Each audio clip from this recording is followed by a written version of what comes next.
Boa tarde. Boa tarde. É sempre um grande prazer ter o privilégio de falar em nome de Deus. É realmente um privilégio. Eu não acho que nós teremos essa liberdade por muito mais tempo. Qualquer um que conheça o meu testemunho sabe que as coisas não são sempre fáceis. Nós reconhecemos que estamos vivendo em tempos terríveis.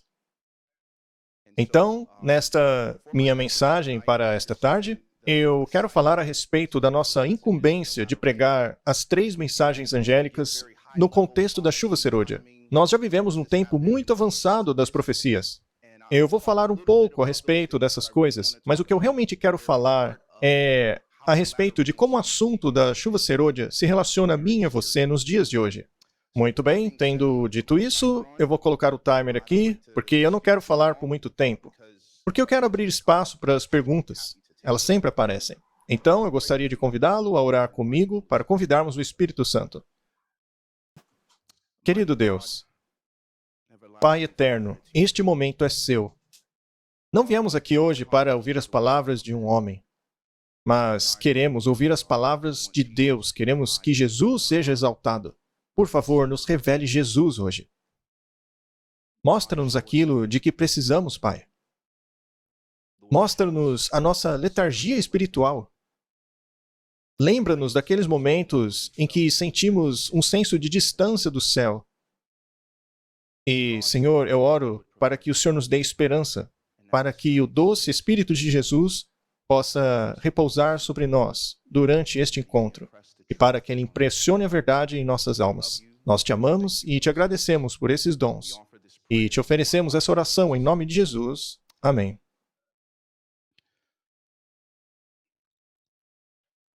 Há um mês atrás, eu estava falando em uma campal lá em British Columbia, no Canadá. E foi realmente um momento poderoso. Eu gosto muito de pregar lá. Tem as montanhas, o cenário, aquela coisa linda, as pessoas são muito legais, pessoas famintas pela palavra de Deus. Elas estavam absorvendo tudo.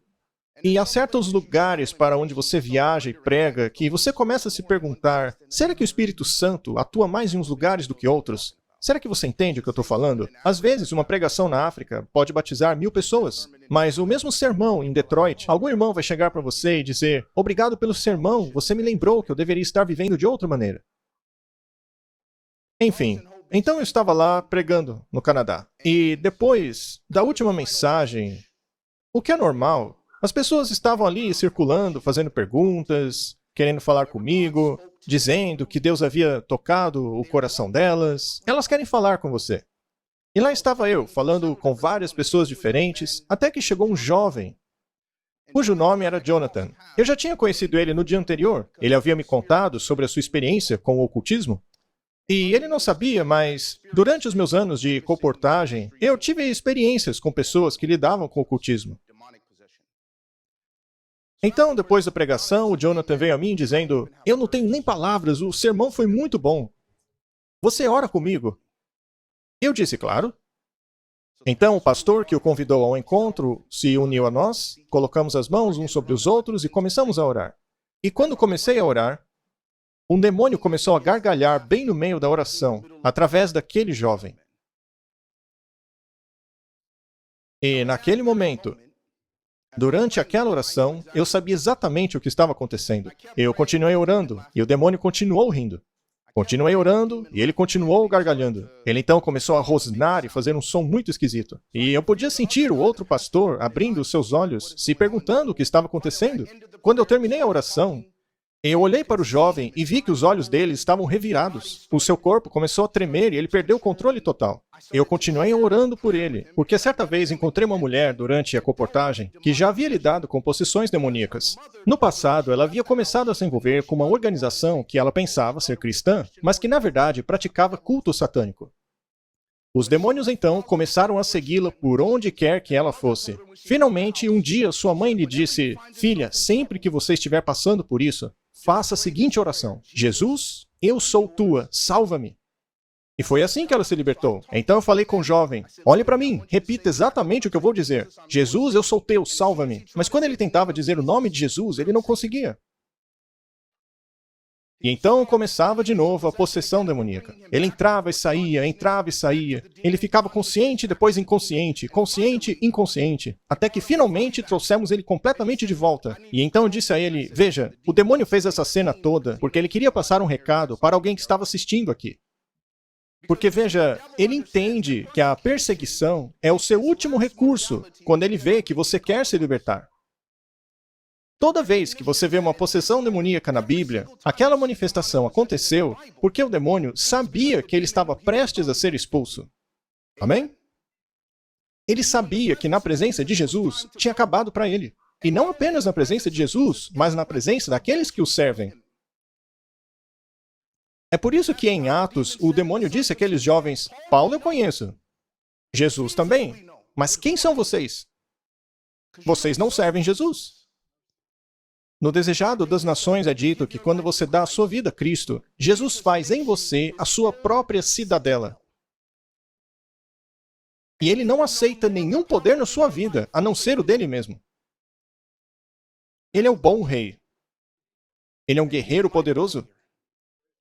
Ele não admite nenhum poder na sua vida a não ser o dele.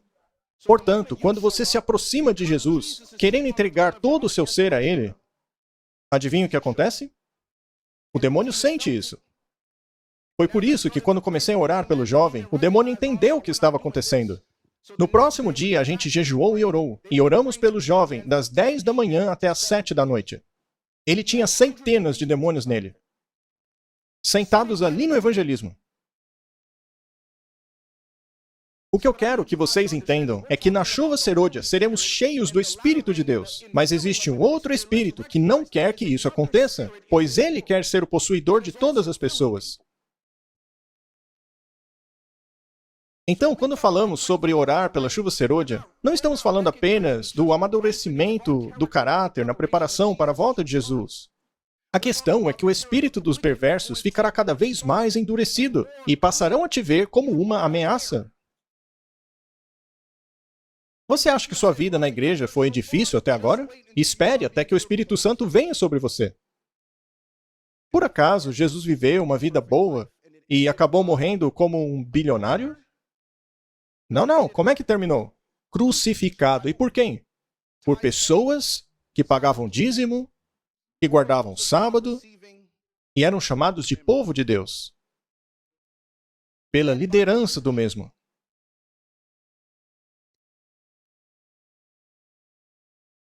Irmãos e irmãs,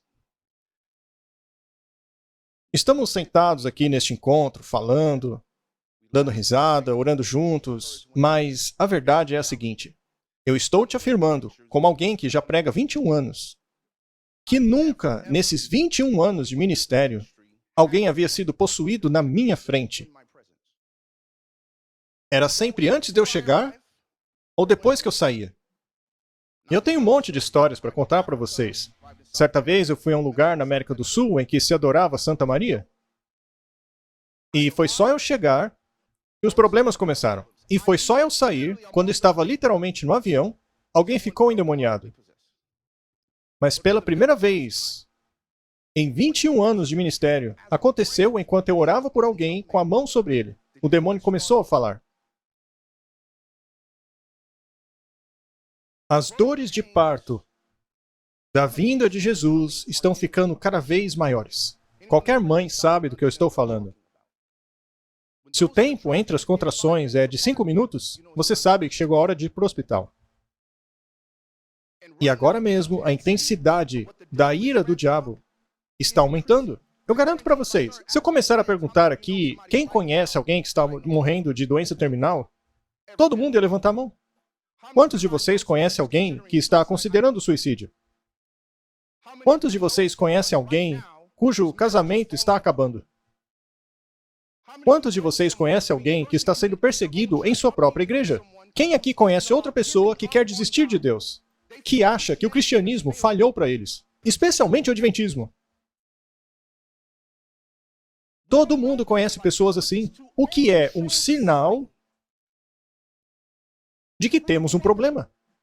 Nossa igreja tem um problema. Nos falta poder para mudar a nossa vida. Nós falamos de chuva serôdia quando nem ainda experimentamos a chuva temporã. Antes de avançar na apresentação dessa tarde, eu tenho que admitir para vocês que a cada semana deste ano eu recebi más notícias. Mesmo antes dessa apresentação, eu estou sendo sincero com vocês, tá? Eu já contei isso para Narly. Eu contei que estava tendo dificuldades com meu filho. Meu filho quer ir embora de casa. E, para quem não sabe, meu filho tem 9 anos. Eu disse, você não sabe que isso vai deixar seu pai e sua mãe muito tristes? Melhor ainda, disse ele. Eu quero que a mãe fique triste mesmo, porque aí eu sei que você vai ficar também. Gente, o que é que está acontecendo no mundo? Durante a pandemia, a minha filha mais velha veio para mim dizendo que queria se suicidar. De onde ela tirou essa ideia? Quem disse isso para ela? E foi aí que eu tive que reconhecer, e eu disse para o meu filho essa noite, você acha que é coincidência? Isso aconteceu logo depois que eu saí de casa. Foi só eu sair de casa e entrar no simpósio para pregar sobre o Evangelho de Jesus Cristo e o derramamento do Espírito Santo, que de repente todo esse mal começou a atacar minha família. Isso não é um acidente. E caso ele não consiga me desanimar para me impedir de vir aqui pregar, ele ainda vai tentar outras coisas.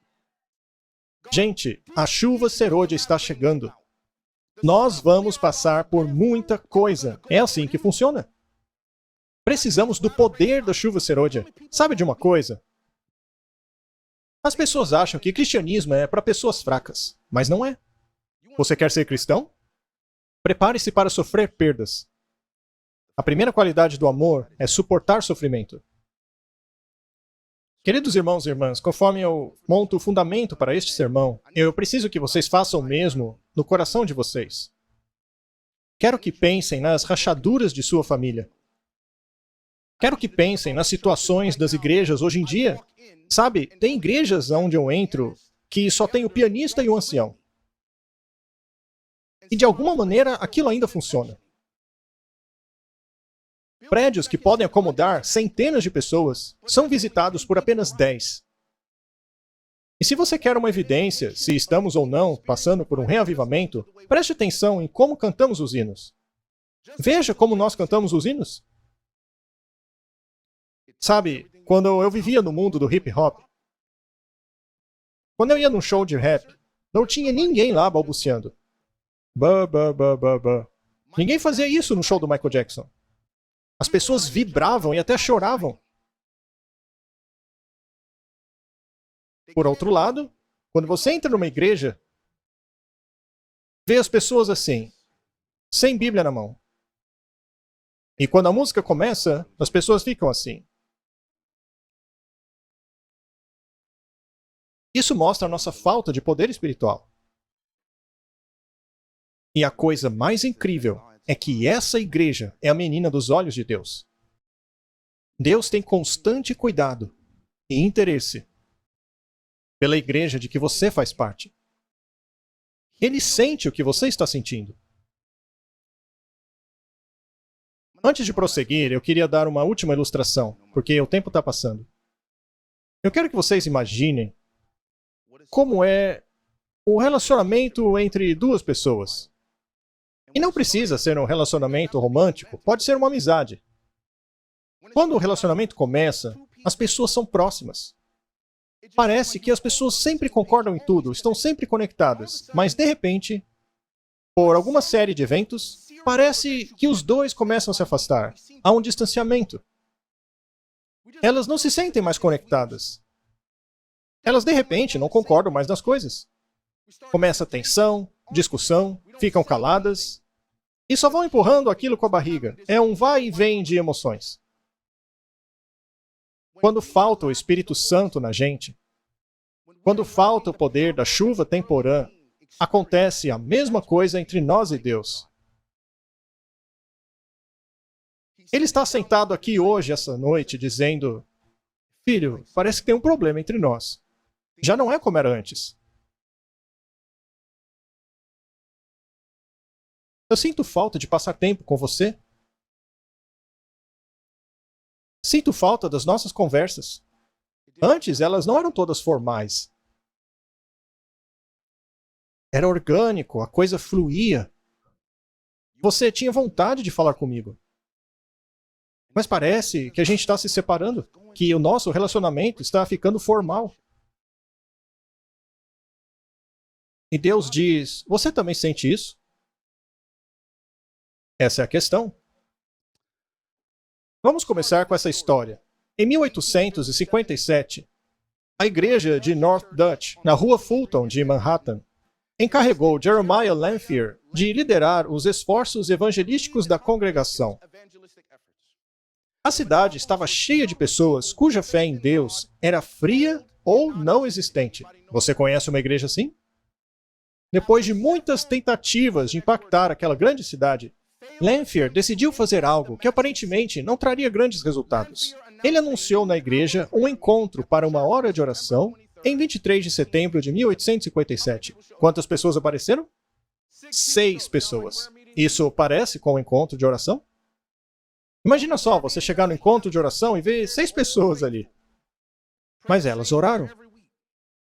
Elas não desistiram. Na segunda semana, 20 pessoas vieram. Na outra semana, 40 pessoas. E na quarta semana, houve um colapso desastroso no mercado financeiro. Eles então começaram a orar: Senhor, ajude essa cidade a perceber sua real necessidade. Muitas empresas começaram a falir e milhares de pessoas ficaram sem trabalho. O resultado foi que os encontros de oração tiveram que passar a ser diários. Logo, a igreja de North Dutch não conseguia comportar as multidões. Então, os encontros tiveram que ser espalhados em outros lugares. Veja que maravilha! Dezenas de encontros de oração passaram a ser feitos ao longo de toda Manhattan, no mesmo horário, com milhares de pessoas frequentando. Lanphier continuou a se envolver, mas a fama de seu nome começou a diminuir, conforme esse reavivamento passou a se espalhar por toda a América, e até mesmo a iniciar movimentos similares em todo o mundo, até mesmo na Grã-Bretanha e África do Sul. De uma população, naquela época, de 30 milhões de pessoas, 1 milhão foi acrescentada nas igrejas dos Estados Unidos em um ano. Tudo isso porque um homem decidiu orar, no meio do dia, em Nova York. E 6 pessoas apareceram. E quer saber de mais? Em 29 de setembro, e perceba como muitas coisas interessantes acontecem sempre em setembro. Já notou isso? Eu poderia citar outros revivamentos, mas estes aconteceram em setembro. E eu me pergunto o que ainda aconteceria em setembro. Em setembro de 1904, Evan Roberts participou de uma conferência em Blennerach com um grupo de rapazes. Durante os encontros, o reverendo Seth Joshua disse o seguinte: dobre a igreja e salve o mundo. Evan se ajoelhou e orou fervorosamente para que Deus o dobrasse. Deus respondeu, batizando-o no Espírito Santo e no fogo. Ele então volta para sua cidade natal para espalhar a chama. O reavivamento continuou a se espalhar por toda Wales. Você sabe quando ele começou? Com 12 anos. A orar pelo país de Wales. 12 anos. Pregadores estavam surgindo por todo o país, mas as pessoas estavam sendo convencidas de seus pecados pelo poder do Espírito Santo, mesmo sem ouvirem um sermão. Esse é o poder do Espírito Santo. Este foi um reavivamento no sentido mais pleno da palavra. O país voltou à vida. As pessoas começaram a se aperceber de sua necessidade de Deus. Todos os bares foram fechados. Em todo o país.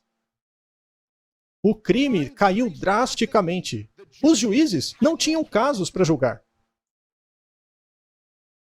Você está ouvindo isso? Você entendeu bem? Eu queria que essa cidade aqui dissesse que, por causa da existência da sua igreja, da Igreja Adventista do Sétimo Dia, os juízes já não têm mais casos para julgar. O perdão se alastrava, os relacionamentos se reconciliavam, as pessoas pagaram suas dívidas. Amém? Isso aqui é o melhor. A temporada de rugby, aquele esporte violento, teve que ser paralisada porque os torcedores estavam indo à igreja. Na final do futebol americano, nosso país consome quase 1 bilhão de litros de cerveja. Mas você consegue imaginar um junta-panelas de quase 1 bilhão de quilos de comida? Não ia ser legal? Em um sábado, aquelas pessoas se uniam, distribuíam um grande conflito, convidavam as pessoas para comer na igreja. Quilos de taco, já não sobrava mais feijão no mercado. A carne de soja acabou.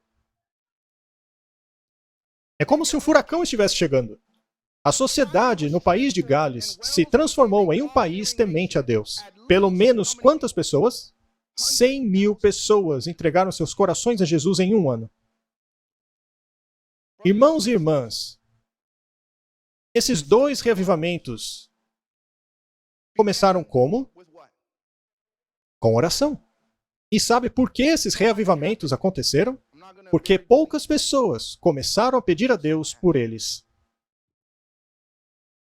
E continuaram pedindo. Continuaram pedindo. Eles não aceitavam não como resposta. Irmãos e irmãs, certa vez alguém disse, a igreja busca por melhores métodos. Mas Deus está buscando o quê? Homens. O que a igreja precisa hoje não é de maquinário, ou de organizações, ou de métodos. O que a igreja precisa são de homens. Homens de oração. Poderosos homens de oração. Você crê nisso? Você entende por que respondi a pergunta de hoje cedo daquela maneira? Para que métodos? Buscamos melhores métodos o tempo todo. Mas Deus está buscando melhores homens. Ellen White diz que Deus pode fazer mais com 6 homens convertidos do que 100 não convertidos. E ainda usando os melhores métodos. O Espírito Santo não flui através de métodos, mas através do quê? Homens. O Espírito não será derramado em máquinas, mas em homens. Não em planos, mas em homens. Homens de oração. Eu vou me dirigir aos homens agora. Moças, eu já falo com vocês, tá? Vocês compreendem o poder de um homem de oração? Vocês sabem o que esses homens realizaram na história do cristianismo? Eles trouxeram mortos de volta à vida. Salvaram famílias. Receberam o Espírito de Deus e aprenderam línguas que nunca estudaram. Tudo para divulgar o Evangelho. Um homem de oração disse a um grupo de pessoas, quando estas foram a ele, a gente tem um problema com as viúvas gregas. E Pedro disse, ouçam, não faz sentido que nós deixemos a palavra de Deus para servirmos mesas. Escolham 7 homens entre vocês para cuidarem disso, mas nós continuaremos nos dedicando a fazer o quê? A orar e ao ministério da palavra. Ele viu o que o diabo estava tentando fazer. Ele queria fazê-los parar de orar para se preocupar com outras coisas. Segundo Ellen White, Martinho Lutero disse que quanto mais ocupado ele estava, mais ele orava. Isso é para mim. Quanto mais ocupado ele estava, mais ele orava. E frequentemente ele passava horas em oração, e essas horas eram as mais proveitosas em seu estudo. Sabe, nós queremos ser intelectuais, entender todas as profecias, as nuances de Daniel 8, 11, 40, 45, e não há nada de errado em estudar as Escrituras. Mas se você quer um reavivamento, você precisa orar. Sem o Espírito Santo, o discipulado cristão seria impossível. Quantos discípulos Jesus chamou antes de ser batizado com o Espírito Santo?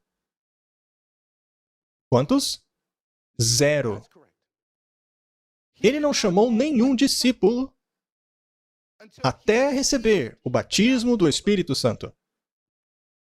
Sem o Espírito Santo, o discipulado cristão seria impossível. Não existe vida sem o doador da vida. Amém? Amém? Não pode haver compreensão sem o Espírito da verdade.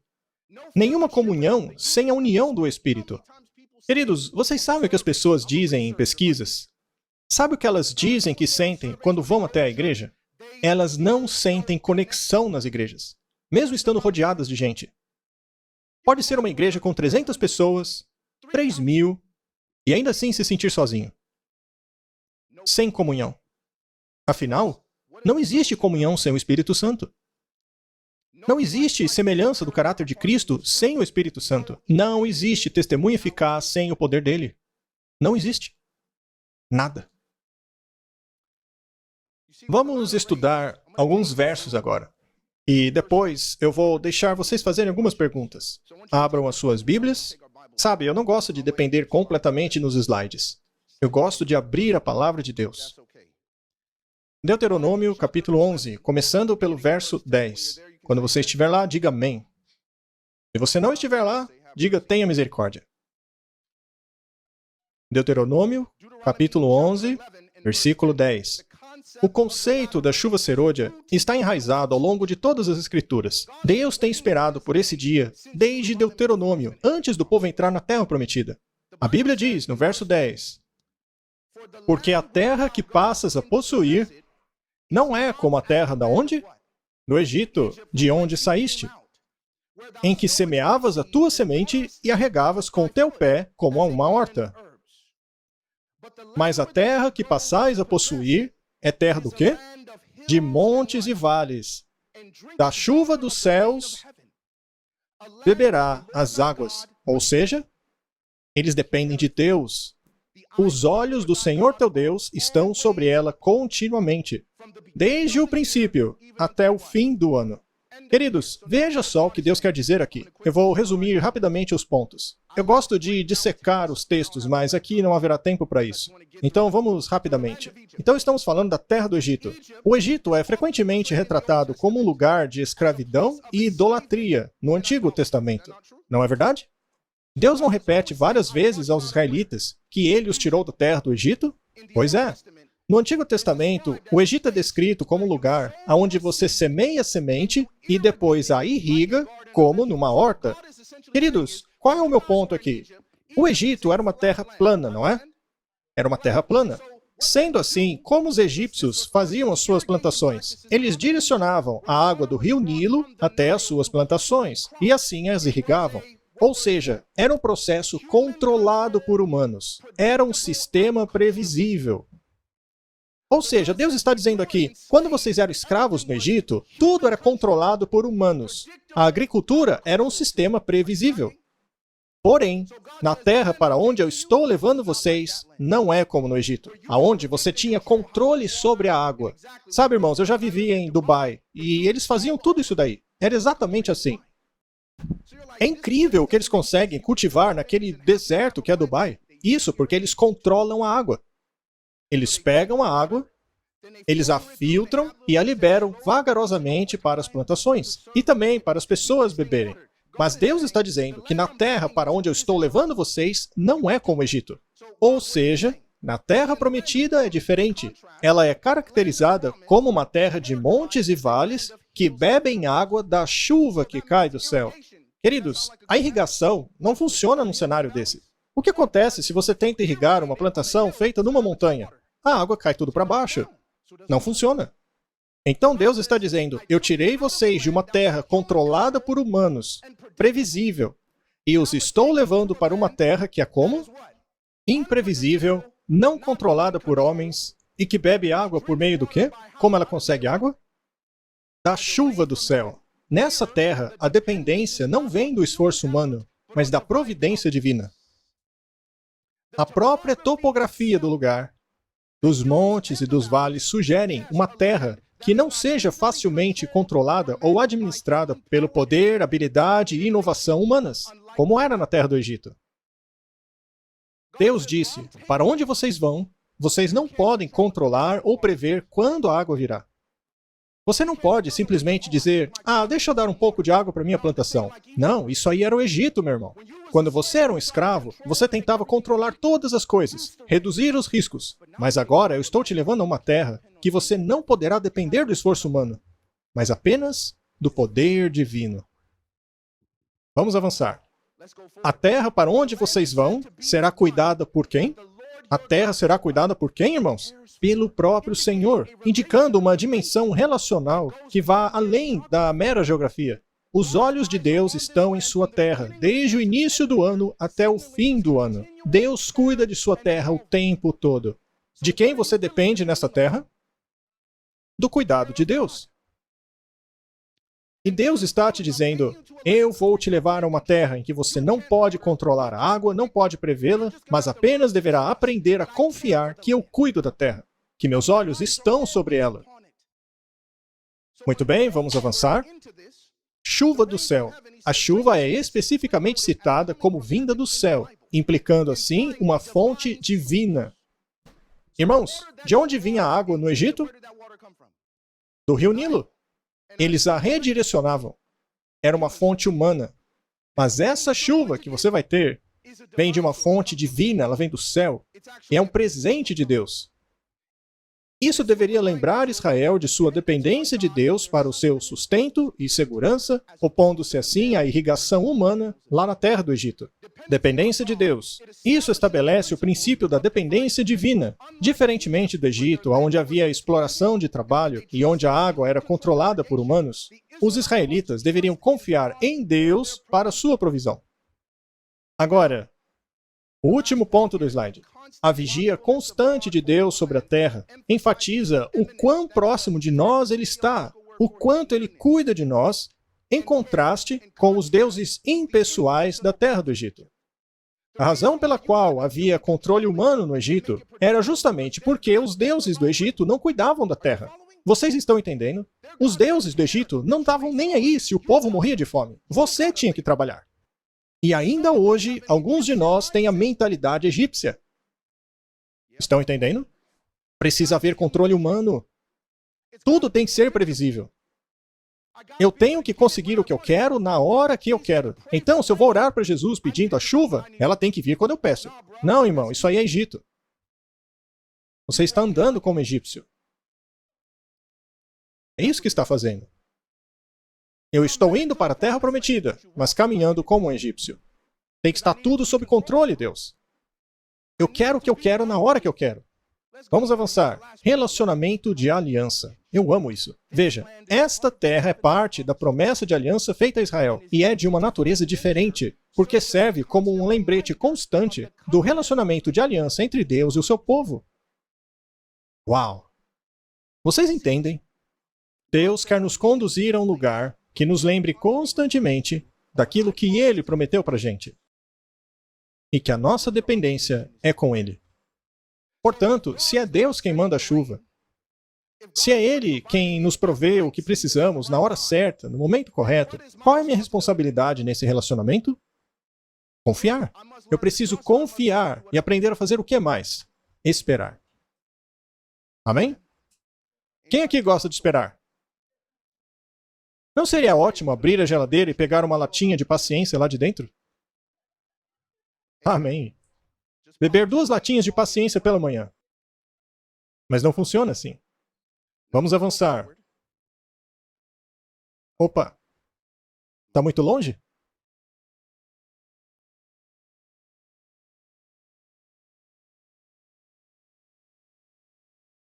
Não está funcionando. Ah, agora sim. Obrigado, viu? Então, eu quero que vocês vão à Bíblia. Amém? Muito bem, peguem suas Bíblias, vão a Deuteronômio 11, verso 13. Veja o que ele diz.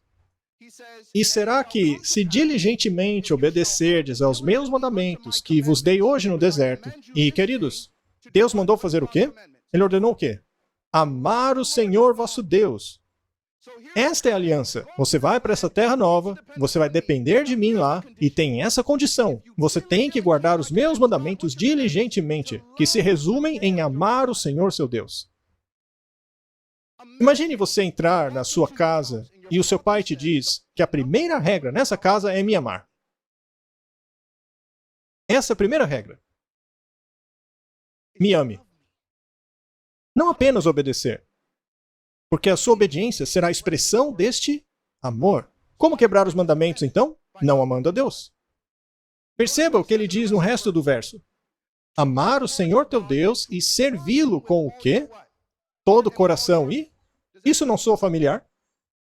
O que Jesus disse que era o maior mandamento da lei?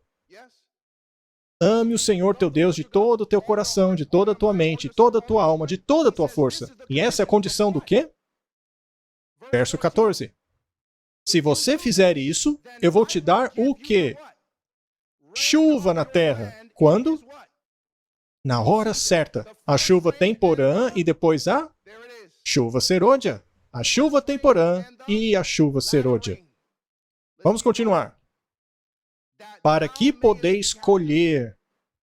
Para que possamos colher, irmãos. Para que possam colher o seu grão, o seu mosto e o seu azeite. E darei erva no teu campo aos teus animais, e comerás e fartar-te-ás. Queridos irmãos e irmãs, vamos lá. Deixa eu ver se funciona aqui. Beleza. Vamos ler mais uma citação da Ellen White falando a respeito dessa chuva temporã e da chuva serôdia. Debaixo da ilustração da chuva temporã e da serôdia, que cai nas terras ocidentais, na época da semeadura e da colheita, os profetas hebreus previram a concessão de graça espiritual em uma medida extraordinária sobre a Igreja de Deus. O derramamento do Espírito nos dias dos apóstolos foi o começo do quê? Da chuva temporã. Ou seja, não foi a chuva temporã, mas foi o início dela. Você está entendendo? Foi o início da chuva temporã. E o resultado foi glorioso. Mas ao encerrar-se o início da colheita da terra, o que é que vai acontecer? Uma concessão de graça espiritual é prometida para preparar a igreja para a vinda do Filho do Homem. Esse derramamento do Espírito é comparado à queda da chuva serôdia. E é para esse poder adicional que os cristãos devem mandar suas petições ao Senhor pela colheita quando? No tempo da chuva serôdia. Deixa eu voltar um slide. A chuva temporã caía no outono. Ela amaciava o chão para que a semente pudesse germinar. E aí fica a questão. Se você não tem a chuva temporã, faz alguma diferença a chuva serôdia? Por que não? Porque não tem semente. Não tem broto. Não surgiu nada ainda. Primeiro a semente germina, depois vem o fruto inteiro. É o que Jesus disse em Marcos capítulo 4. Então, se você não tem a chuva temporã, também não tem o quê? Não tem planta, não tem nada. Mas a chuva temporã sem a chuva serôdia também não adianta de nada. Não há colheita. Então, na terra em que Deus os levou, a chuva serôdia ocorre na premissa de um relacionamento de confiança com Deus, no qual você aprende a abrir mão do controle.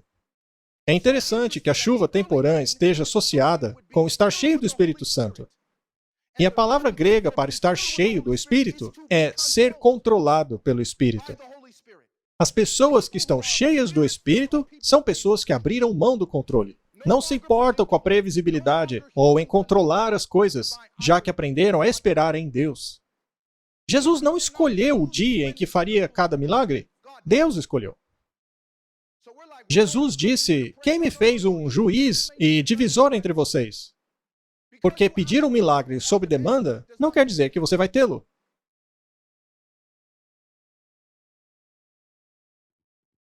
Nós nos rendemos à vontade do Espírito Santo. Na dispensação do Espírito. Ele lidera agora. O que é que Ellen White está tentando nos dizer aqui? É que precisamos aprender que é Deus quem faz aquilo que nós não podemos fazer por nós mesmos. Essa era a única maneira que se poderia sobreviver em Israel. E esta é a ilustração que todos os profetas costumavam utilizar sobre a chuva serôdia. Então, como eu vou recebê-la se tudo na minha vida é controlado por mim? É tudo eu fazendo por mim mesmo o que eu posso fazer. É por isso que os testemunhos dessa tarde foram importantes. Por exemplo, não havia dinheiro para imprimir os livros. Aí a Patty pensou e resolveu ligar para o Oleg. E disse, Oleg, eu tô nervosa. Você sabe, o GYC está chegando. E temos uma semana apenas para distribuir todos aqueles livros. Mas Deus deu um jeito. Queridos, Deus não trabalha de acordo com o nosso plano. Afinal, quem liga para o seu plano? Desista de ter o controle. Deixe Deus ser Deus. Eu sou o servo. A minha mãe espiritual costumava me dizer, Sebastian, escolha a quem você vai servir, não aonde você vai servir. Amém? Se queremos ser cheios do Espírito Santo, temos que abrir mão desse direito. Abrir mão do conforto de ter essa escolha. Certa vez eu estava pregando na América do Sul e não tinha nada dentro do prédio. Era como a Conferência Geral dos Mosquitos. Literalmente, havia rios de água parada ali. Gente, eu prego em muitos países, tá? Já preguei em uns 90 países. E eu estava pronto para ir. Eles então me avisaram que a minha carona ia chegar, e lá estava eu, vestido com a minha mala, 4 da manhã. Gente, vocês não têm noção da quantidade de mosquitos. Certa vez eu caí no sono. Eu adormeci. E na minha cama tinha uma rede de mosquitos. Você já vai entender por quê. Aí eu virei de lado de noite. Eu estava inconsciente, eu nem percebi. E o meu braço estava encostando na rede de mosquitos. Eu acordei com meu braço quente. Tinha mais de 20 picadas no meu braço. E no dia seguinte eu estava pregando no centro de conferências. Mas não se engane, o centro de conferência tinha tanto buraco na parede que era o mesmo que estar pregando do lado de fora. E estava muito quente. Eu me lembro que o Randy Skeet estava pregando e estava tão quente que a gravata dele mudou de cor. O suor passou pela camisa, chegou no colarinho e entrou na gravata. Metade dela estava escura e a outra clara. E ainda tinham 2 enormes ventiladores apontados para ele. E depois eles chegaram dizendo, irmão, a gente quer evangelizar na selva. Vamos, irmão Sebastian. E eu estava orando, Jesus, por favor, não. Eu não consigo. E o que dizer do banho? Você é picado por mosquitos enquanto toma banho. Mesmo durante o banho, você sente o calor das picadas. E sabe, a minha esposa estava lá também. Ouçam, irmãos. Eu me lembro de quando estava lá, de pensar assim, Senhor, isso aqui não é para mim. Eu acho que eu não consigo. E o Senhor me repreendeu. Sebastian, quanto você ama as almas? Quanto você ama as almas? Se um dia, ao caminhar nas ruas de ouro transparente da Nova Jerusalém, você encontrar alguém da América do Sul, ele dirá, Sebastian, eu sei que você foi devorado por mosquitos. Eu sei que lá era quente, eu sei que você estava cansado. Eu sei que a gente explorou do seu tempo lá, que você estava super desconfortável. Sabe, Ellen White diz que quando virmos as pessoas salvas pelos nossos esforços, a alegria indescritível tomará conta de nós. É isso que a chuva serôdia põe no seu coração. É isso que te dá força na vida. É isso que torna você uma força. Eu preciso continuar porque o tempo vai acabar. Vamos ler uma citação do Espírito de Profecia. Cada indivíduo deve perceber a sua própria necessidade. Sua própria o quê? Necessidade. Cada pessoa. Não a igreja coletiva, mas você tem que reconhecer. O coração deve ser esvaziado de quantas corrupções? De todas elas, e purificado para a habitação do Espírito. Portanto, o primeiro passo é irmos a Jesus dizendo, Senhor, eu preciso que você me purifique de toda corrupção que haja em mim. Foi pela confissão e abandono do pecado, pela oração fervorosa e consagração de si mesmos a Deus, que os primeiros discípulos prepararam-se para o derramamento do Espírito Santo no dia de Pentecoste. E a mesma obra, mas em maior grau, deve ser feita agora. Vocês ouviram, irmãos? Em maior grau. E eles estavam confessando, estavam querendo abandonar o pecado. Estavam pedindo para serem esvaziados de cada corrupção. E nós devemos fazer isso num grau ainda maior. E quando deve ser feito? Agora. Este é o tempo para a chuva serôdia. A menos que avancemos diariamente... Com que frequência, irmãos? Eu amo essa citação. A menos que avancemos diariamente na exemplificação das virtudes ativas cristãs, não reconheceremos as manifestações do Espírito Santo na chuva serôdia. Ela pode estar caindo nos corações ao nosso redor, mas nós não a discerniremos ou receberemos. Quais são as virtudes ativas cristãs? Eu tive que fazer uma pesquisa. Senhor, quais são essas virtudes ativas cristãs? Obreiros Evangélicos, página 290. A vida cristã é mais do que a maioria imagina. Não consiste apenas em gentileza, paciência, mansidão e bondade. Amém, irmãos? Vamos continuar. Estas graças são o quê? Essenciais. Isso aí é o básico. Agora deixa eu te mostrar as ativas. Mas também há necessidade do quê? Coragem, força, energia e perseverança. O caminho marcado por Deus é estreito e de abnegação. Entrar neste caminho e avançar por meio das dificuldades e desânimos exige homens que não sejam fracos. Próxima parte da citação. Alguns que se envolvem no serviço missionário são fracos, sem nervos, sem espírito e desanimam facilmente. Falta-lhes um ímpeto. Irmãos, o que ela disse? Falta-lhes ímpeto. Eles não têm aqueles traços de caráter positivos que lhes dá poder para realizar algo. Aquele espírito, energia que acende o entusiasmo. Eles devem cultivar não apenas as virtudes passivas, mas também as ativas. E são quais? Coragem, força, energia e perseverança. Vamos pular para a última parte. Ao mesmo tempo em que sejam capazes de dar a resposta branda para desviar a ira, também devem possuir a coragem de um herói para resistir ao mal. Eu vou repetir.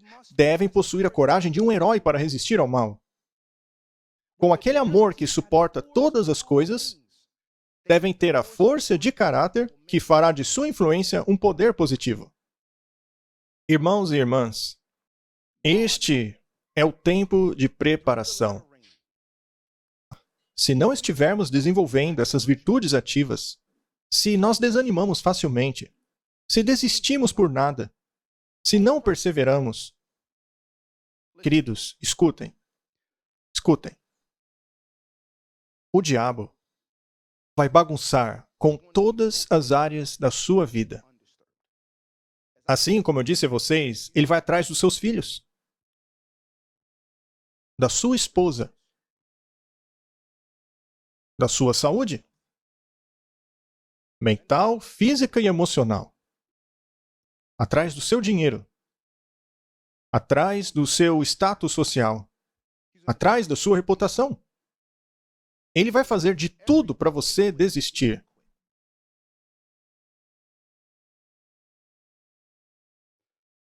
Mas aqueles que receberem a chuva serôdia são pessoas que desenvolveram força,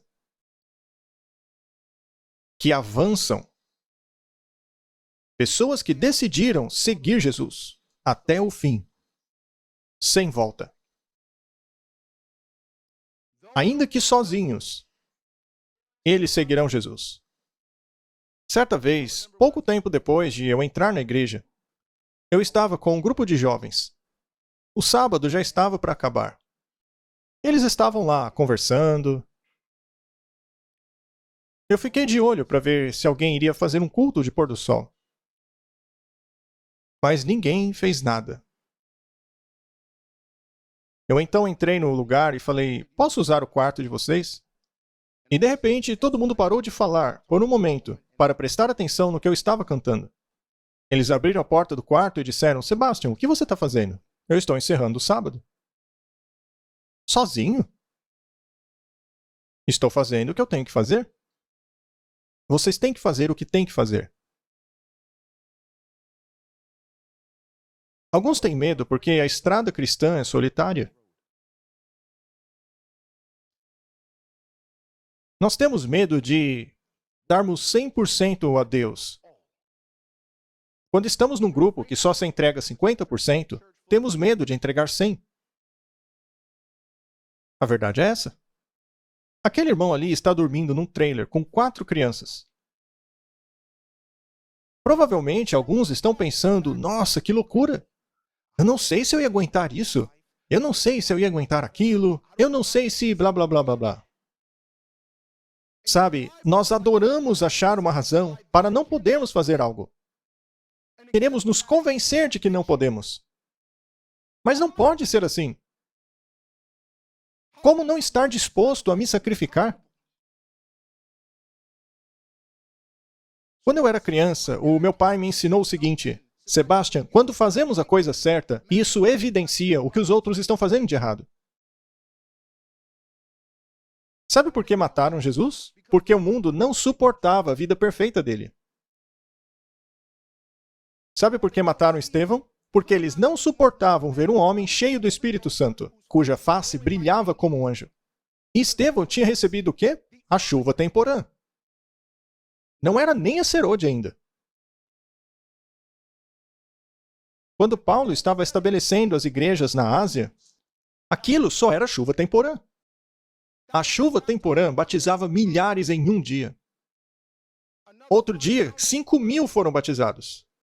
Todos aqueles milagres impressionantes, chuva temporã. Quando foi a última vez que você expulsou um demônio? Quando foi a última vez que andou sobre a água? Pedro expulsava demônios mesmo antes de estar cheio do Espírito Santo. Jesus disse que o Espírito está com você, mas que estará em você. Então ele estava com Pedro, mas não em Pedro. E ainda assim Pedro estava expulsando demônios. Seja honesto com si mesmo. Será que falta poder na sua vida? O pastor Torres ali sabe que eu vou dizer a verdade. Ele e eu estávamos pregando. Eu acho que eu não vou dizer o país. Mas a gente estava pregando num país. E nesse país, disseram ao pastor Torres e eu que estavam distribuindo o grande conflito, mas em uma versão modificada. Eles tinham cortado todos os capítulos que falavam sobre o Papa. E os jovens ficaram revoltados, porque estavam distribuindo a mensagem incompleta. E não gostaram disso. Hoje não é só mais evangelho incompleto, é o grande conflito incompleto também. Porque existia um movimento ecumênico ali. E nós concordamos que não faríamos parte disso. Porque somos adventistas do sétimo dia. E então nos levaram para um circo. Não é verdade, pastor? Nos levaram para um circo para termos um encontro evangelístico. Veja que o diabo estava tentando fazer com que nós falhássemos. E aconteceu que eles só me deram 15 minutos para falar. Com um tradutor, hein? Acontece que eles tinham reservado 1 hora só para as músicas deles. 1 hora. E as pessoas estavam sentadas ali, naquele circo escuro, aquelas luzes, tudo. A música estava tão alta que a minha esposa teve que sair com o nosso bebê. Isso é loucura demais, ela disse. E ela estava lá, na porta de trás, onde o pastor Torres e eu estávamos nos aprontando. Eu vou esperar a música acabar, disse ela. Eu então preguei só 15 minutos com o tradutor. O pastor Torres prega 30 minutos com o tradutor. Nós achávamos que aquilo não ia para frente. Mas o curioso é que mais e mais pessoas continuaram aparecendo a cada noite. O curioso é que as pessoas só chegavam depois da música. E aí eles resolveram nos levar para um outro lugar. Só que era um lugar longe, a gente teve que pegar trem. Ele se lembra, a gente ficou perambulando, procurando um hotel por 1 hora. O diabo queria que a gente fosse embora. E no dia seguinte, era sábado de manhã. O pastor Torres e eu oramos, e a gente ficou lá, conversando. E as pessoas do lugar disseram, ei, vai ter batismo hoje. O pastor Torres disse, legal. E aí a gente decidiu fazer um apelo. Eu faria um pré-apelo e o pastor terminaria fazendo o apelo final. Eu então preguei na escola sabatina, o culto foi transcorrendo e eram 3 pessoas a serem batizadas. E eles estavam dizendo, os jovens não vão aparecer, eles não fazem isso aqui nessa parte do mundo. E aí ele fez o apelo. 15 pessoas se levantaram para ser batizadas. O pastor então começou a ficar nervoso porque era uma banheirinha pequena com uma câmera. Depois de batizarem os 3 primeiros, vieram mais 15. E depois dos 15, vieram mais 10. Não é verdade? E depois dos 10, batizaram mais outros 10. E aí já não tinha mais manto batismal para todo mundo. Então alguns da igreja disseram, chega, não venham mais. Não é verdade, pastor? Chega, não venham mais. Ora, os jovens estavam se levantando para dar a vida a Jesus e disseram a eles para ficarem sentados. As mantas batismais acabaram, pastor. Ora, quem liga para isso, disse ele. Batize os jovens. Nós ficamos lá batizando pessoas por 3 horas. E não conseguimos batizar todo mundo, porque tiveram que fechar a igreja, porque o junta-panela estava esperando. E quando estávamos no hotel indo embora, o líder da igreja disse, eu nunca vi algo parecido. Nunca vi isso na minha vida. Queridos, quando você prega a palavra e o Espírito Santo a complementa com a palavra de Deus, sabe o que acontece? Essas coisas. Mesmo que tenham dado 15 minutos para a gente e 1 hora para música barulhenta. Mesmo dentro de um circo escuro. É quando o diabo usa suas piores estratégias que o poder de Deus acaba se sobressaindo. Nada pode pará-lo. Deus tem o poder de transformar as piores estratégias do inimigo em um maravilhoso testemunho. O diretor jovem foi disciplinado. Ele teve que conviver com o fato de que ele afastou dezenas de jovens que queriam entregar a vida a Jesus. Porque o Espírito Santo estava sendo derramado e não estávamos prontos para recebê-lo.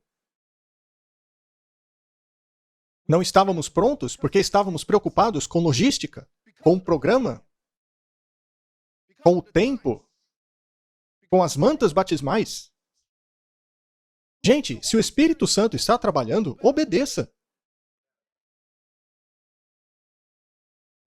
Siga-o por todo o caminho até o fim.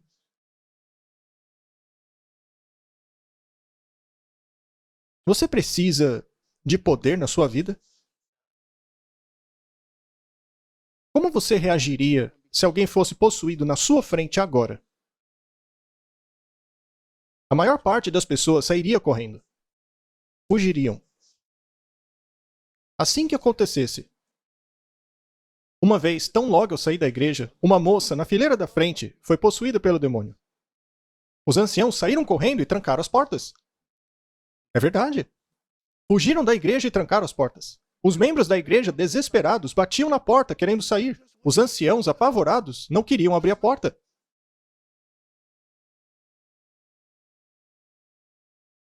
Por que essas coisas acontecem? Porque sabemos que não temos poder. Queridos, a questão é a seguinte, e eu vou terminar o sermão com isso. Quando Pedro pregou no dia de Pentecoste, na chuva temporã, ele não apresentou nenhuma nova informação. Nada que ele não houvesse pregado anteriormente. Pense no que ele disse. Joel capítulo 2, um salmo sobre Davi.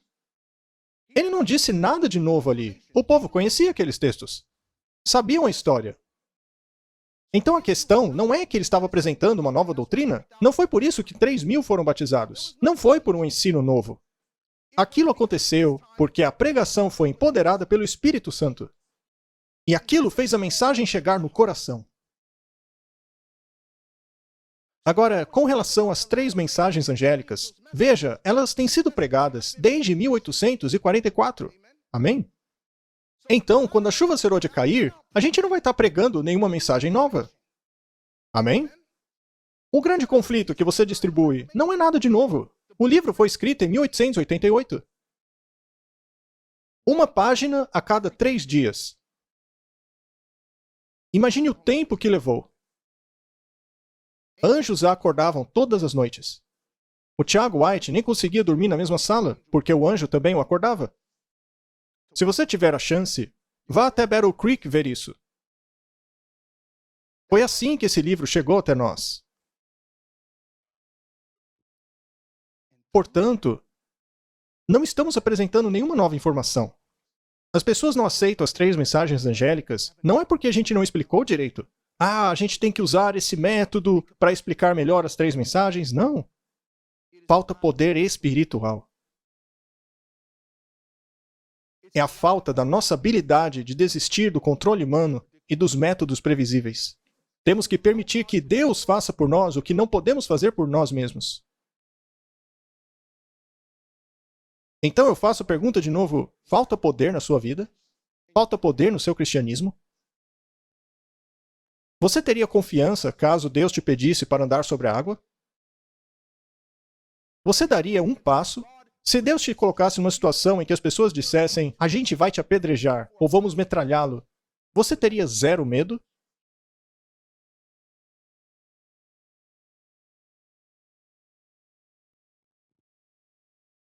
Todos os homens e mártires e reformadores participaram apenas da chuva temporã.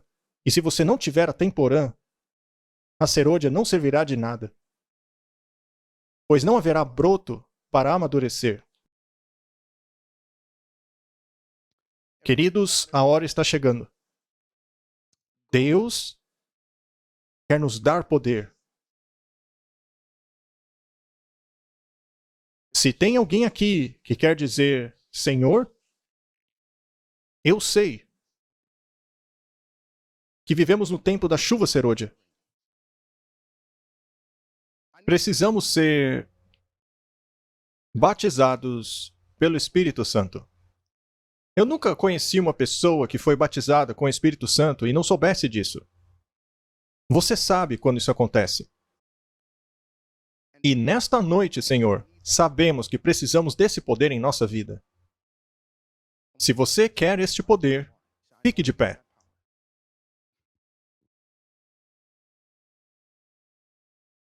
Você quer este poder? Há outra coisa pelo qual quero pedir hoje.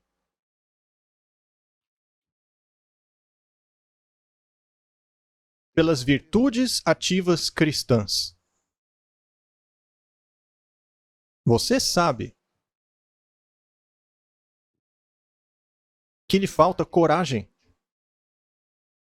força, energia, perseverança. Você até pode estar na obra missionária, mas como vimos na citação,